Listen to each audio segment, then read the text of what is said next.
Gracias por continuar con nosotros. Llegamos a nuestra entrevista estelar. Ya hemos vuelto a recibir a invitados en nuestros estudios. Inaugurando la sección hoy. No, que cuando una diputación es así que sale como rápida, hay que aprovechar. Ajá. Así mismo comenzamos a inaugurar nuestro estudio con una entrevista de un buen amigo, un colega, Víctor Gómez Casanova, que pasa ahora, aparte de dirigente del Partido, Partido Revolucionario Dominicano, y que toma una licencia del gobierno del Partido de la Liberación Dominicana, a candidato a la diputación, que ya lo había tenido en otra ocasión por esta organización política. Con muchísimo gusto recibimos a Víctor Gómez. Hola Víctor, ¿cómo estás? Buenos días, encantado de estar aquí con ustedes, un gran placer y ya retomando las labores habituales con las entrevistas presenciales aquí en Despierta RD, que no lo estamos haciendo por Zoom ni por ninguna otra plataforma digital, sino ya con la presencia de ustedes y nosotros en el estudio. Así es, nosotros no hemos pasado todo el tiempo trabajando en vivo, hoy contigo inauguramos la parte de los invitados en vivo. Vamos a entrar en materia. ¿Por qué volver a optar por una diputación? Porque los trabajos que se hacen como diputado, como legislador en representación de la sociedad en el Congreso, son trabajos dinámicos, no son trabajos estáticos. O sea, los retos y desafíos que tenía la sociedad dominicana hace 10 años, cuando fuimos diputados por primera vez, en el 2010, no son los retos y desafíos que tiene el país hoy. Empezando por la situación que estamos viviendo con el estado de emergencia y la pandemia. Lo primero que necesita la República Dominicana a partir de las próximas autoridades que deberán juramentarse el 16 de agosto, tanto en el Poder Legislativo, en el Congreso, como en el Poder Ejecutivo, es trabajar para la recuperación económica. Nosotros tenemos que enfocarnos en lo que es el trabajo de la recuperación, de lo que es el fomento y de lo que es el desarrollo de nuevas metodologías económicas para recuperarnos de este golpe tan fuerte que hemos recibido. Nosotros estamos proponiendo lo que es la regulación y el desarrollo del sistema de comercio electrónico, del e-commerce. El e-commerce en todos los países del mundo que han estado ya avanzando más rápidamente que nosotros para la recuperación económica, hemos visto que es la plataforma fundamental para el desarrollo de la recesión económica que hemos sufrido por esta pandemia.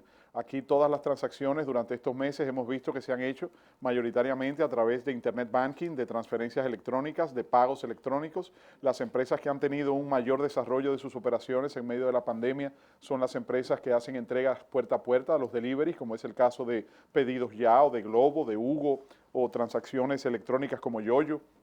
O sea que y la República Dominicana tiene un gran reto y un desafío importante en ese sentido, porque, por ejemplo, nosotros tenemos una ley general de telecomunicaciones, que es la ley que regula el sistema de telecomunicaciones, que crea también el Instituto Dominicano de Telecomunicaciones Indotel.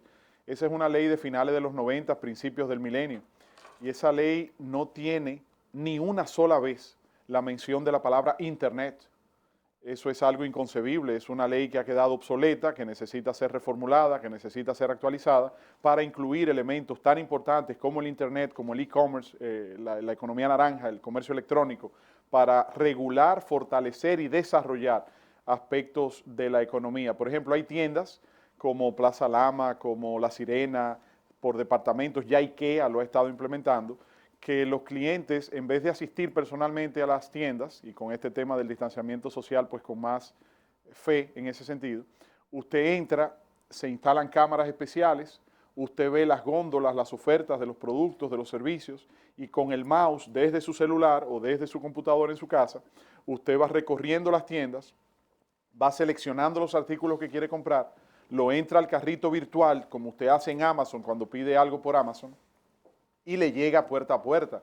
Y eso es parte de lo que estamos viendo. También Supermercados Nacional, Supermercados Bravo, están implementando ese tipo de metodologías para que las compras sean electrónicas, para respetar el distanciamiento y dinamizar el comercio electrónico. ¿Hay algún temor en Víctor Casanova de que salga el PLD y el PRD del poder ahora en el 5 de julio? No lo veo como una posibilidad, Julio, para serte sincero, más aún después del posicionamiento que ha venido desarrollando en las encuestas nuestro candidato a la presidencia, Gonzalo Castillo.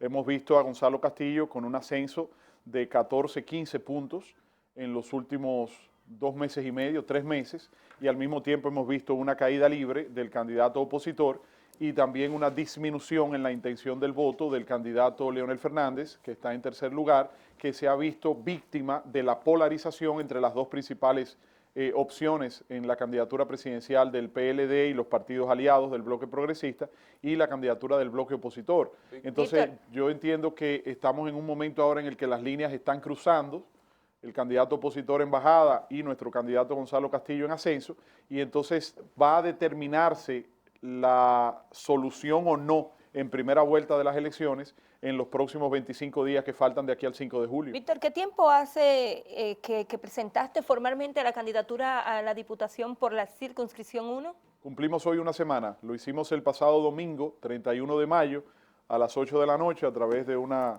plataforma digital y algunos medios de comunicación donde expresamos, informamos que tomamos licencia en cumplimiento a lo que establece la Ley de Régimen Electoral 1519 y presentamos nuestras propuestas a todo el país. Un mes y algunos días, 3 o 4 días, ¿verdad? Lo que vas a durar en campaña. No, 32 días. 32 días. Bueno, al día de hoy faltan apenas 27 días. ¿Y se puede hacer el trabajo? Ahí voy, sí. David Collado en la alcaldía. No, perdóname, Cristian. En el año 2010 yo fui candidato a diputado por la circunscripción número 2 del Distrito Nacional porque tuve que ser cambiado de circunscripción. Originalmente yo presenté mis aspiraciones a la circunscripción número 1 y entonces fui impugnado por un grupo de candidatos que en ese momento estaban compitiendo y entonces fui trasladado por la dirección de mi partido a la circunscripción número 2. Lo que pasa es que yo nací y viví los primeros años de mi infancia en la circunscripción número 2. La Constitución establece que usted puede aspirar como legislador, ya sea senador o diputado, a una demarcación en la que usted haya vivido por lo menos 5 años o en la que usted haya nacido.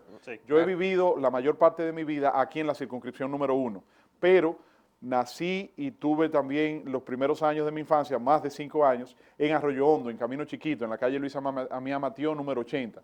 Entonces, en el año 2010, yo aspiré originalmente por la 1, se me impugnó ante la Junta Central Electoral y cuando finalmente se me permitió la inscripción, trasladándome la dirección del partido a la circunscripción 2, yo tuve 28 días de campaña en ese momento. O sea que a mí me ha resultado... Sí, cuando aspiré a la Secretaría General del Partido Reformista Social Cristiano, lo hice también con apenas poco menos de un mes, 3 semanas, 25, 26 días también de campaña previo al día de las elecciones. O sea, parece que ha sido una constante involuntaria porque lo más aconsejable siempre es usted poder planificar con tiempo de antelación una campaña electoral, pero son realidades que se imponen en coyunturas que no manejamos nosotros con un criterio de deseo particular y lo que tenemos es que enfrentar el reto y hacer el trabajo. Sin embargo, Víctor, en ese momento la competencia quizás para ti era completamente distinta. Hoy en día hay una generación nueva de políticos, sobre todo en esa circunscripción, incluyendo amigos y colegas que han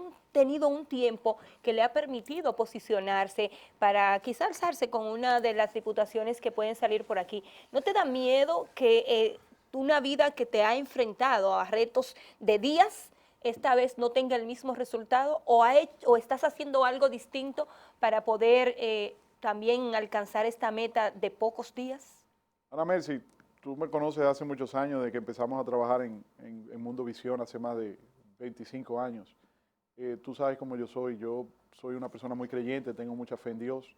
A las elecciones se van a ganar o a perder, esto no es un asunto de vida o muerte. Yo entiendo que estoy presentando mi propuesta al electorado.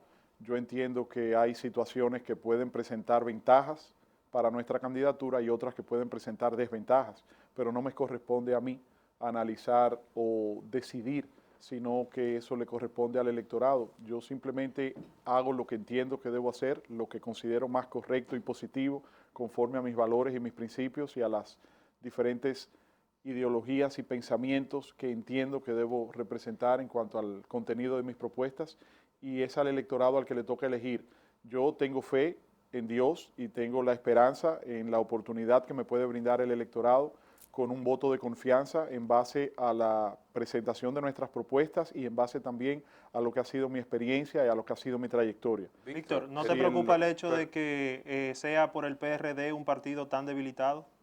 Mira, esa es una de las situaciones que quizás pudieran presentarse en desventaja, no solamente por el posicionamiento del partido, sino también porque recuerda que nosotros vamos aliados a nivel presidencial, o sea, el candidato presidencial del PRD es Gonzalo Castillo a Sí. nivel presidencial, Sí. pero a nivel congresual, en las diputaciones, nosotros presentamos nuestra propia lista de candidatos y el PLD está presentando su propia lista de candidatos. Eso hace quizás un poco más complejo el procedimiento, pero te reitero, es un asunto de la oferta que presentamos al electorado y la decisión que va a tomar. De nuestra parte, nosotros estamos trabajando con un movimiento que se llama 4x4.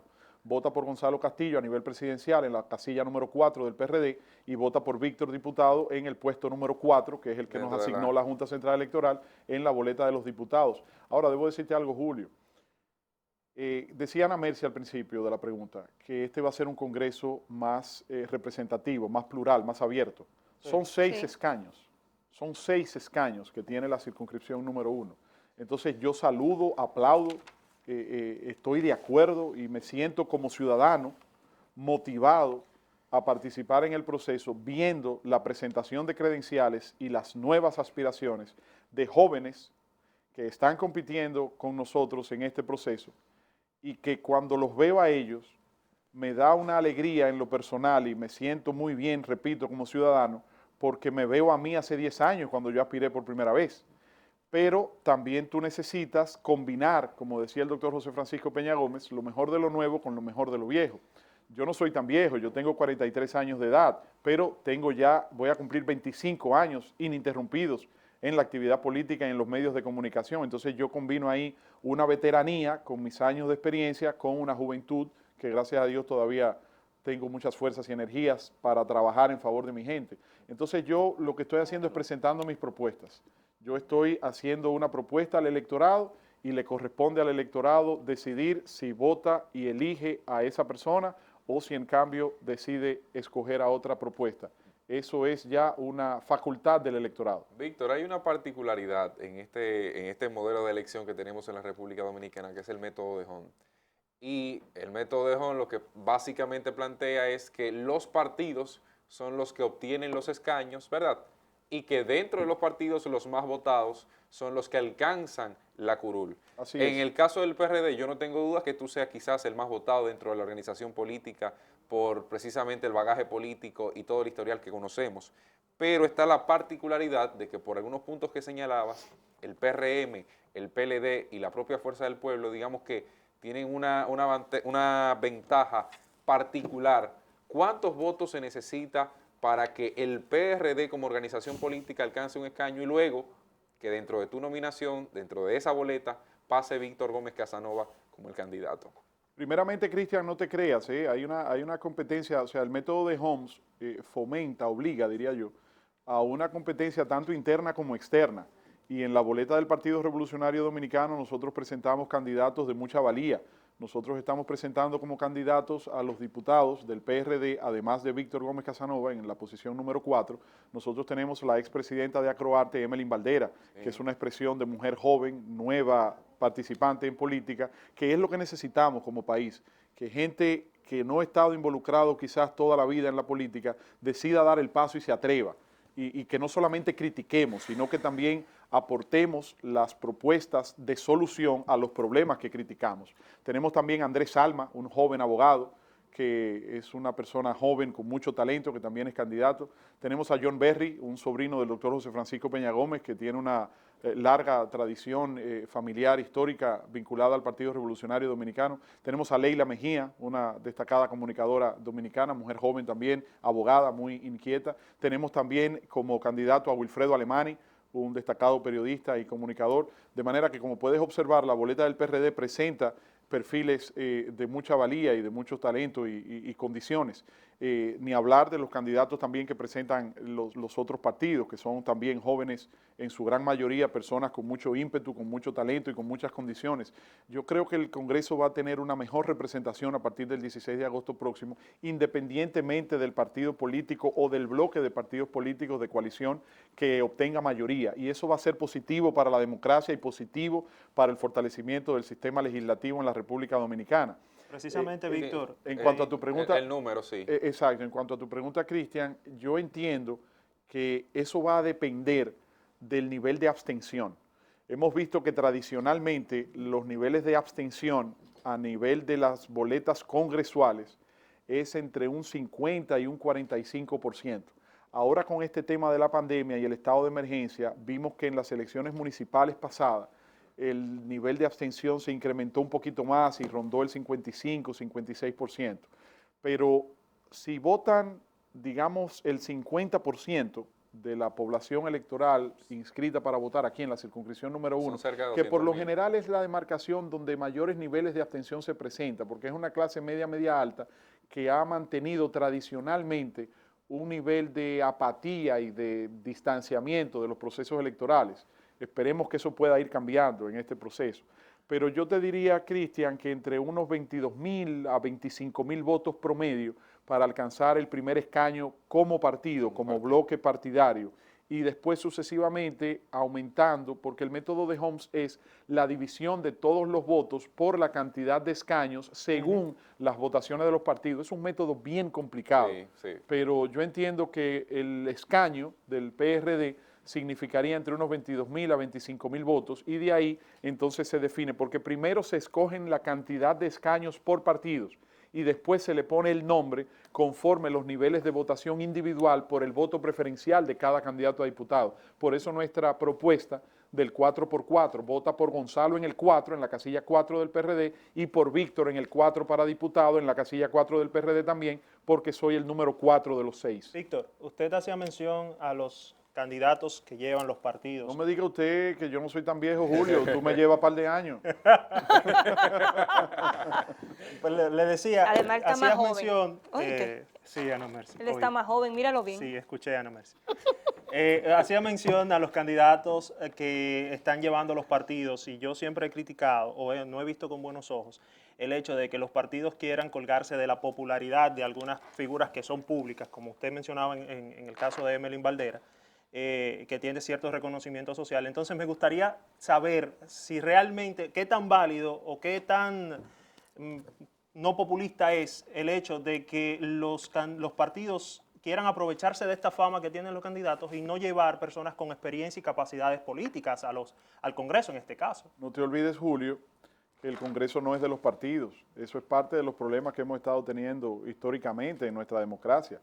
El Congreso no es de los partidos, los ayuntamientos no es de los partidos, la presidencia de la República no es de los partidos. Los partidos son la figura jurídica que la Constitución de la República establece como mecanismo de elección, como vía de elección. O sea, ese es el carro en el que tú tienes que montarte, de acuerdo a nuestro sistema democrático y a nuestro marco jurídico establecido. O sea, la preparación nunca ha sido un criterio. No, perdóname. A lo que me refiero es que el tú ser postulado por un partido político es el requisito jurídico que establece nuestra Constitución y la Ley de Régimen Electoral 1519 en base a nuestro sistema democrático.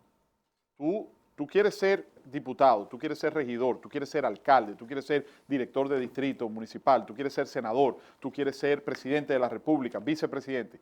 Nuestra Constitución y nuestro marco jurídico de la Ley 1519 establece que tienes que ser postulado por un partido político, ya sea de los tradicionales que existen, o un movimiento político o un partido político que tú puedas fundar para sustentar y presentar tus aspiraciones ante el electorado. Eso es un requisito jurídico, pero el Congreso y los ayuntamientos y la presidencia y el aparato del poder político no es una propiedad exclusiva de los partidos políticos. Entonces, un ciudadano, en este caso como Emelín Baldera, que es lo que estamos haciendo referencia, es una mujer a quien yo conocí, bueno, la conocía primero por su trayectoria en el mundo del arte y de la cultura y como presidenta de Acroarte. Posteriormente, todos saben que Wanda Sánchez, que está aquí presente con nosotros, es una mujer con la que hemos venido desarrollando y trabajando profesionalmente en los últimos años, porque ella se desempeña no solamente como productora de sus espacios, sino también como directora de comunicaciones en nuestro equipo de trabajo. Entonces un día Wanda me llama y me dice, necesito hablar con usted. Y me dice, adivine quién me escribió, quién me llamó, que quiere participar en política, que salió de la presidencia de Acroarte y que quiere involucrarse en la política porque tiene ideas y tiene propuestas para presentarlas a favor de la gente. Y entonces nosotros la presentamos, cuando hablamos, Wanda me habló, después yo hablé con Emelín, y entonces nosotros presentamos a Emelín ante el ingeniero Miguel Vargas, presidente de nuestro partido, y en ese momento ante Hugo Veras, que era el candidato a alcalde en ese momento del PRD. Y entonces presentamos a Emelín y le hicimos a Emelín la propuesta de que se presentara como candidata a regidora.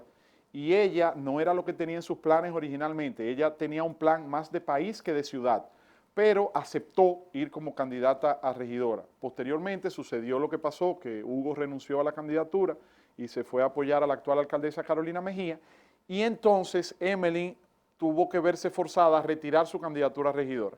Y cuando entonces viene la inscripción de los candidatos a diputados, ustedes saben que hay que cumplir con la cuota de la mujer que establece la ley. Entonces Emeline dijo, no, pero yo lo que aspiraba originalmente era ser diputada. Entonces, si se me presenta la oportunidad, yo quiero hacer el ejercicio y presentarme como candidata a diputada, que era mi idea original. Entonces, los partidos estamos abiertos, debemos estar abiertos, a que personalidades como el caso de Emeline y cualquier otra persona que tenga interés de participar, por ejemplo, a mí me gustó mucho ver la participación de Joni Estrella como candidata a la vicealcaldía en las elecciones municipales pasadas. He visto que Ibel Caulerio también ahora, el sábado pasado, en el programa Me Gusta de Noche de Joel López, vi que anunció también su candidatura, que va como candidata a diputada. Vi también que Juliana O'Neill, el mambo de Juliana, también está aspirando a diputada por la circunscripción número 1 de Santo Domingo Este, independientemente de partidos. Fíjense que yo no entro en valoración y en juicio de valor sobre si tal o cual partido, no, porque lo importante es que participemos. Independientemente de simpatía partidaria, independientemente de coyuntura electoral, es importante la participación de jóvenes y de nuevas figuras que quieran involucrarse. ¿Le preocupa la popularidad de esos nombres? ¿Perdón? ¿Le preocupa la popularidad de esos nombres? De ninguna manera, Julio. Es un reto, es una dinámica y qué bueno que así sea. Y es positivo para el electorado, porque esto no se trata de Víctor, no es cuestión de lo que a mí, de cómo yo vaya más cómodo, de lo que a mí me guste más o de lo que sea más conveniente para mí. Esto se trata de la gente y cómo se puede enriquecer el debate con la participación de los demás. Y yo me siento muy orgulloso de tener que presentar una propuesta que compita en un debate con personalidades de ese tipo de condiciones, tanto a lo interno de mi partido como en los demás partidos. A mí me gustaría, sobre todo por la juventud dentro del Partido Revolucionario Dominicano y la visión que entiendo que es quizás hasta diferente de mucha gente que ha estado militando en este partido durante toda una vida. ¿Hacia dónde se encamina el PRD? ¿Cuáles son las alternativas que va a tener si se queda el Partido de la Liberación Dominicana, que es mayor aliado? Si no se queda, ¿cuál es esa estructura que ustedes van a mantener, que vaya mucho más allá de las siglas y que le permita quizás volver a ocupar la posición que tenían dentro del electorado en la República Dominicana? Mira, Namersi, evidentemente que esa es una situación que nosotros como PRDistas debemos analizar y tomar en cuenta. Esa es una situación... Es un reto muy difícil, muy importante para nosotros como PRDistas, porque para nadie es un secreto que hemos atravesado situaciones de crisis en los últimos años que nos han afectado grandemente en términos de intención de voto electoralmente. Pero déjame decirte algo, todos los seres humanos en algún momento de nuestras vidas se nos presentan situaciones de dificultad, situaciones adversas. Nadie ha vivido su vida en una completa situación de ventaja y donde el viento nos impulse y donde todo sea positivo. Todos los seres humanos en la vida hemos tenido nuestras altas y nuestras bajas. Ahora, cuando tenemos una situación de adversidad, nada más tenemos dos alternativas, una de dos. O nos entregamos y tiramos la toalla, o echamos el pleito. Y nosotros estamos aquí echando el pleito, Víctor, no solamente por nuestro partido, sino por nuestro país, por nuestra ciudad, por nuestra gente, que es lo que yo he hecho toda mi vida.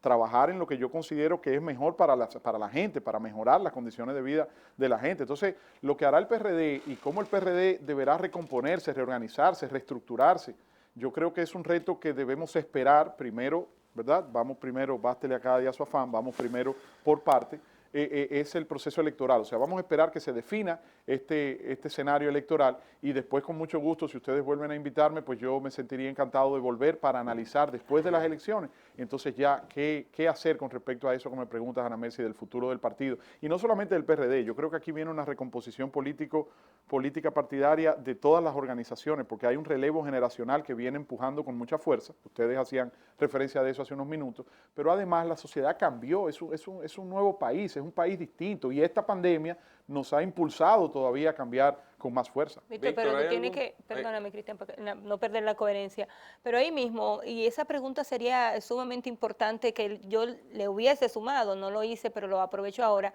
en la parte de la casilla, de la posición en la boleta. Yo recuerdo que todo esto comenzó quizás al instante de instalarse el gobierno del Partido de la Liberación Dominicana que preside el Danilo Medina, ahí el PRD recibió esa primera estocada a poco tiempo de cambiarlo de casilla. Y durante 4 años han tenido ese vaivén, la 3, la 4, la 3.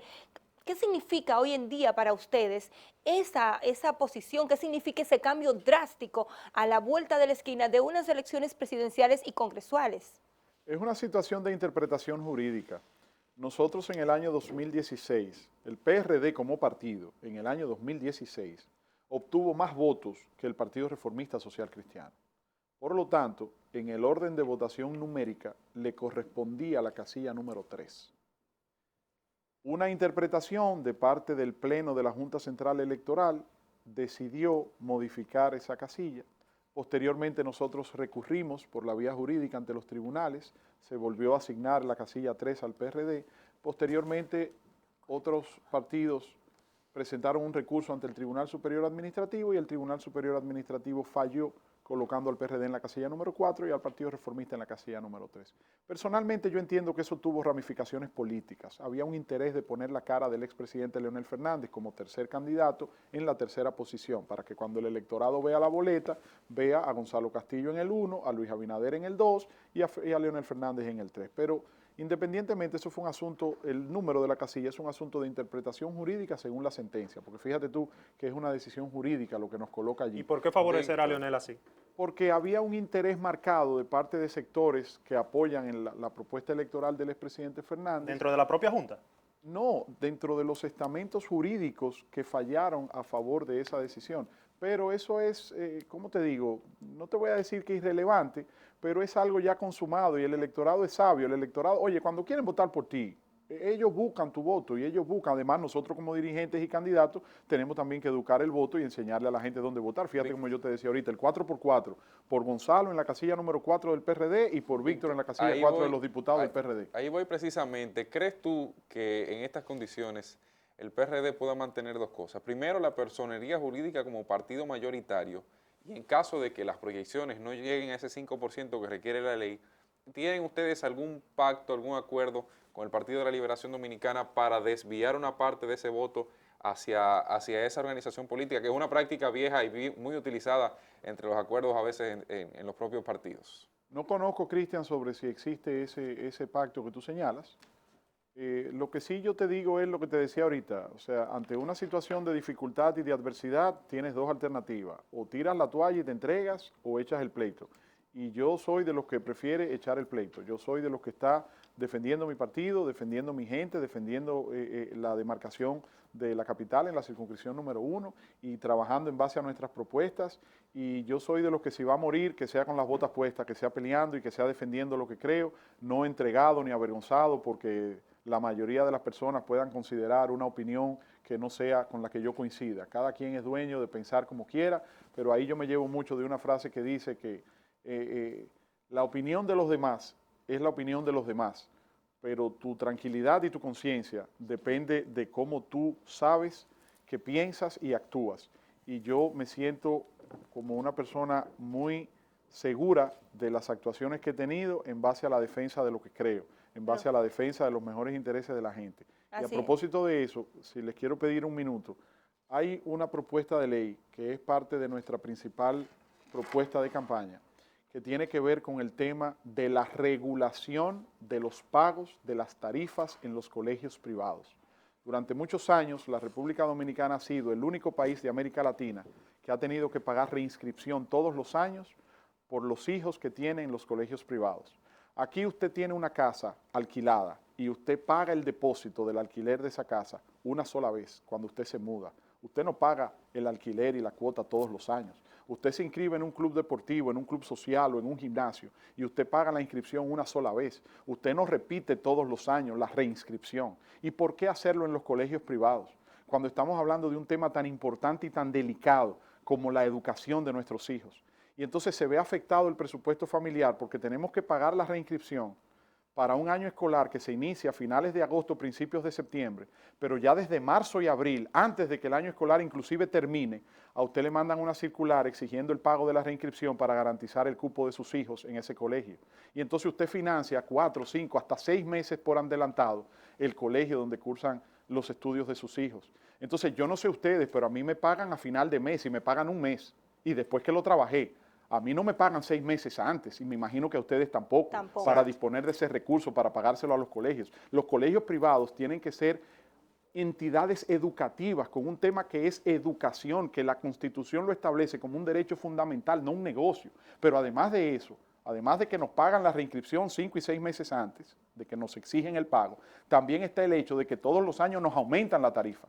Y también está el hecho de que todos los años aumentan los útiles escolares, y aumentan los uniformes, y aumentan los gastos extracurriculares. Entonces, se hace insostenible para el presupuesto de la familia de los padres tener que pagar reinscripciones por cada hijo que tenga, porque no es solamente una reinscripción. Si usted tiene 2 hijos son 2, si tiene 3 son 3, si tiene 4 son 4. Entonces, eso hay que regularlo. La Ley General de Educación tiene que ser modificada para que el Ministerio de Educación tenga jurisdicción para regular las tarifas de los colegios privados, así como regula el pensum y la calidad educativa. No puede ser solamente una regulación en cuanto a la calidad de la educación y en cuanto a los temas de la educación, sino también en cuanto a la regulación de las tarifas de pago en los colegios privados y en las universidades, porque hay algunas que también están imitando esa práctica. Y los padres nos hemos rezagado, nos hemos resignado, ya lo pagamos todos los años, por lo general tenemos que coger dinero prestado y hacer mucho lío para pagar los colegios, pero eso no puede seguir así. Y por último también una propuesta que tiene que ver con la modificación de la Ley 8701 sobre Seguridad Social para que el Consejo Nacional de la Seguridad Social revise los planes de cobertura de las enfermedades y de los tratamientos y medicinas que necesitan estar en cobertura y que hoy no lo están. Por ejemplo, a propósito de lo que hablábamos fuera del aire, Ana Mercy, de la operación bariátrica.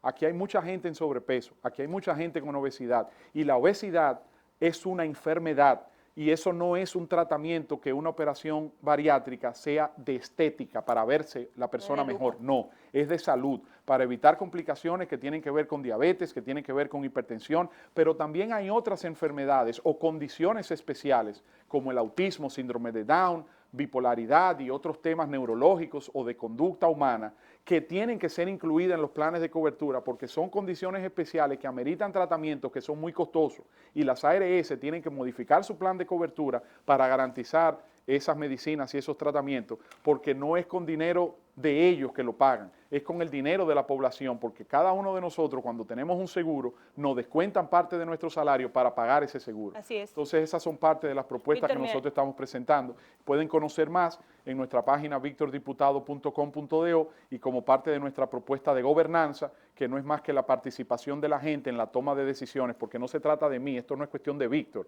el diputado no debe ser Víctor, los diputados debemos ser todos trabajando en busca de soluciones para los problemas que nos afectan. Que te vaya muy bien en todas esas propuestas, creo que fuera del aire voy a sentarme contigo a hablar de una de manera específica. ¿Todavía más? Claro.